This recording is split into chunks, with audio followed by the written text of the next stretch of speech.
ابھی آپ نے بات کی کہ یزید کو حضرت امیر معاویہ نے پھر اپنے بعد تخت نشین کیا. اس حوالے سے جو حضرت حسین رضی اللہ تعالیٰ عنہ کے حوالے سے لوگ نقل کرتے ہیں بعض کتابوں میں جو ہم پڑھتے ہیں واقعہ کربلا کو، تو ہم حقیقت سننا چاہتے ہیں نا، اسی لیے، ورنہ تو واقعہ کربلا تو طرح طرح لکھا ہے لوگوں نے. ایک یہ بھی تھی کہ حضرت حسین نے تو اس پہ پھر یزید کو وہاں پہ فوج بھیجنے کی کیا ضرورت پڑی مدینہ میں بیعت کروانے کے لیے؟ یعنی آپ نے یہ فرمایا نا کہ حضرت حسین نے تو اس وقت بھی کوئی تعارض نہیں کیا، انہوں نے کہا ٹھیک ہے ہو رہا ہے تو. اور جبکہ لوگ یہ کہتے ہیں کہ حضرت حسین رضی اللہ تعالیٰ عنہ نے سخت اعتراض کیا تھا کہ یہ موروثیت تو ہم قبول نہیں کریں گے.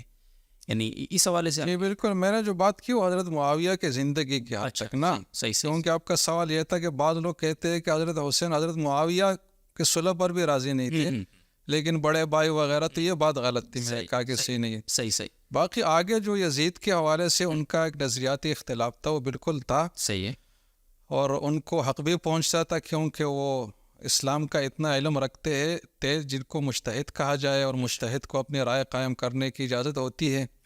اور جو اسلام کے مسلم اصول ہے خلافت اور سیاست کے، اس کی روح سے بھی حضرت حسین کو اختلاف کرنے کی گنجائش تھی.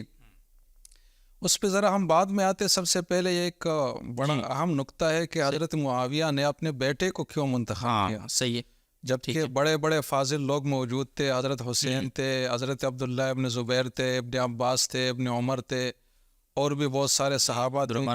ہاں، کہتے ہیں کہ 200 تک صحابہ تھے. تو ان سب صحابہ کو چھوڑ کر اپنے بیٹے کو انہوں نے نامزد کر لیا. تو یہ اقربا پروری بھی ہے، اور حقدار کو محروم کرنا بھی ہے، امت کو نقصان پہنچانا بھی ہے. اگر آپ سطحی نظر سے دیکھیں گے تو کوئی بھی اعتراض کا جملہ اس پر لگا سکتے ہیں، لیکن یہاں ہمیں ذرا گراؤنڈ ریئلٹیز میں دیکھنا چاہیے. حضرت معاویہ نے جو دور خلافت 19-20 سال حکومت کی، اس سے پہلے کیا صورتحال تھی؟ حضرت علی جیسی شخصیت اور حضرت معاویہ جیسی شخصیات جو صحابہ کے بڑے درجے کے، حضرت علی تو سابقین اولین مہاجرین انصار سب صفات کے حامل تھے، لیکن ان کے ہوتے ہوئے بھی صحابہ کے آپس کی لڑائیاں اور انارکی تھی جو ہر لحاظ سے نقصان دہ تھی، جس کو کوئی بھی دل سے نہیں چاہتا تھا. تو حضرت معاویہ نے یہ سوچا کہ یہ 20 سال جو استحکام کے گزرے ہیں، اب اس پل کا جو ہم نے مطلب اس درخت کا جو پل حاصل کرنا ہے، تو وہ جب ہے جب اس کو تسلسل ملے. اگر میں اس صورتحال کو ایسے ہی چھوڑ دوں تو ان کو صورتحال دیکھ کر آس پاس جو بھی سیاسی حالات تھے، یقین تھا کہ اس کے بعد انارکی ہے، خانہ جنگی ہے، وہی صورتحال ہے جو 20 سال پہلے تھی، اور مسلمانوں نے پھر وہی روز اول پر جانا ہے زوال پر، اور اپنے پاؤں کو پہ کلہاڑیاں مارنی ہے. تو ایسی صورت میں حضرت معاویہ کے پاس اہون البلیتین، یعنی 2 مصیبتوں میں سے چھوٹی مصیبت اختیار کرنا، اس اصول کے تحت انہوں نے مناسب یہی سمجھا کہ اسی بنی امیہ کے خاندان میں ہی یہ خلافت مسلسل اور جاری رہے، کیونکہ یہ نسبتاً کم مفاسد کا حامل تھا. اگر اس عہدے کو ایسا وہ کھلا چھوڑ لیتے تو ان کے ذہن میں وہی افراتفری پیدا ہونی تھی جس کا کوئی انتہا نہیں ہے.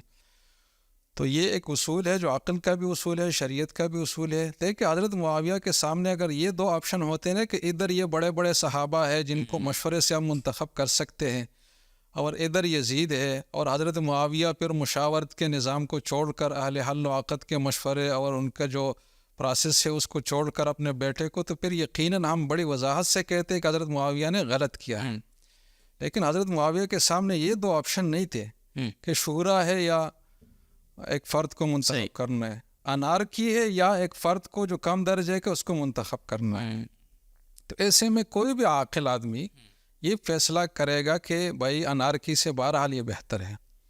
حضرت علی ہی کا فرمان ہے نا کہ ظلم کے ساتھ معاشرہ نہیں چل سکتا لیکن کفر کے ساتھ چل سکتا ہے. تو جب حکومت نہ ہو تو ظلم کی انتہائی پہنچتی ہے. جس ملک میں ذرا بھی حکمرانی کا خلا پیدا ہو جائے چند دنوں کے لیے بھی، تو اب اس کی حالت دیکھ لیں. تو حکمرانی کی خلا ایک طرف تھی انارکی، اور دوسری طرف ایک کم تر آدمی کو ذمہ دار بنانا تھا. اس میں کسی بھی معقول آدمی سے اگر آپ پوچھیں گے اور شریعت کی طرف بھی اگر آپ نظر کریں گے تو یہی اہون البلیتین کا اصول ہے کہ 2 مصیبتوں میں سے چھوٹی کو اختیار کرنا ہے بڑی سے بچنے کے لیے. تو اس کے تحت حضرت معاویہ نے فیصلہ کیا، اور یہ فیصلہ انہوں نے مشورے سے کیا. بڑے صحابہ بھی اس فیصلے میں اور مشورے میں شامل تھے. حضرت مغیرہ ابن شعبہ جن کا بڑا نام ہے، سوال میں کرنے والا تھا آپ سے. بالکل، اور حضرت علی کے ساتھی تھے. جو آپس کی لڑائیاں گزری تھی گزشتہ 20-25 سالوں میں، تو یہ حضرت علی کے گروپ میں تھے، لیکن بعد میں جب انہوں نے محسوس کر لیا کہ وہ آپس کی لڑائیاں کسی بھی قیمت پر برداشت ہونے کی چیز نہیں ہے، تو انہوں نے بھی مشورہ دیا کہ آپ اپنے بیٹے کو جو ہے وہ، اور پھر یزید کی اس وقت یہ کیفیت نہیں تھی جو بعد میں ہوئی. حضرت معاویہ کوئی عالم الغیب تو نہیں تھے، کوئی بھی نہیں تھا، یہ فاسق فاجر شرابی اور یہ جو اقدامات اس کی چیزیں تھیں ان کی زندگی میں نہیں تھی بالکل بھی. تو بہرحال ایک نارمل درجے کے مسلمان تھے اس وقت میں، جن پہ مطلب کہا جا سکتا تھا کہ انتظامی طور پر اچھا ثابت ہو سکتا ہے. تو حضرت معاویہ کے فیصلے میں نہ کوئی اقربا پروری تھی، نہ کوئی جانبداری تھی، نہ مسلمانوں کے مصلحت سے نظریں چرانی تھی، بلکہ اس بڑی مصلحت کو سامنے رکھ کر ہی جتنا اللہ نے ان کو سمجھ بوجھ دی تھی. غلطی تو کسی بھی انسان سے ہو سکتی ہے، لیکن میں نے کہا کہ ایک تھیولوجیکل سٹیج حضرت معاویہ کے بارے میں ہے صحابیت کا، تو اس کو مد نظر رکھ کر ہی ہم نے ان کے مطابق گفتگو کرنی ہے. بالکل، ورنہ امکانات تو کچھ بھی بنا سکتے ہیں، صحیح بات، لیکن ہم وہ امکانات نہیں بنائیں گے اور نہیں بتائیں گے اور نہیں کریٹ کریں گے جس سے حضرت معاویہ کی شان میں تنقیص ہو، جس سے یہ پتہ چلے کہ وہ اپنی بادشاہی منمانی چاہتے تھے، وہ ظالم جابر تھے، اپنے خاندان کو آگے بڑھانا چاہتے تھے، اسلام کی کوئی فکر نہیں تھی وغیرہ وغیرہ.